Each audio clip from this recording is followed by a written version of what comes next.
The U.S. added 173,000 jobs in August, the Department of Labor said on Friday, in the last unemployment report before September's interest rate decision by the Federal Reserve. That was below the 217,000 predicted by analysts, although the Labor Department said that figures for August tend to be revised higher subsequently. The unemployment rate fell to 5.1%. Down from the July figure of 5.3%. The rate is the lowest since April 2008. Wall Street headed lower following the numbers. European stock markets, which had been trading lower before the data was released, extended their losses, with the FTSE 100 in London closing down by 2.44% and indexes in Paris and Frankfurt dropping by 2.81% and 2.71% respectively. 50/50 truss up.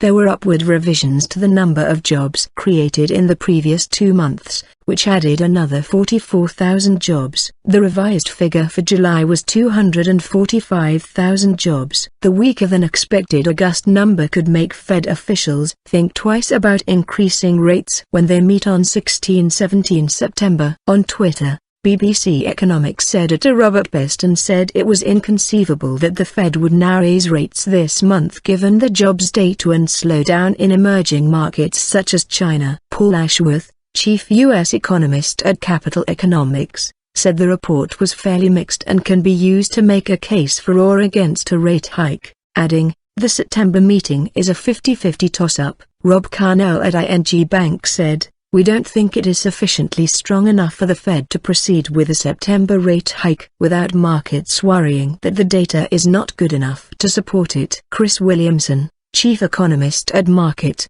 said, "The most likely scenario is one where the Fed waits a little longer in the light of recent economic and financial market instability, instead merely testing financial market reactions with rhetoric that a rate rise is increasingly imminent." One of the officials who will help make that decision said earlier on Friday that the U.S. labor market had recovered sufficiently to warrant raising rates soon. Richmond Fed President Jeffrey Lacker, who had called for a rate increase in June, said the U.S. economy no longer needed rates to be so low. He said after the numbers were released that he would going into the rate meeting with an open mind.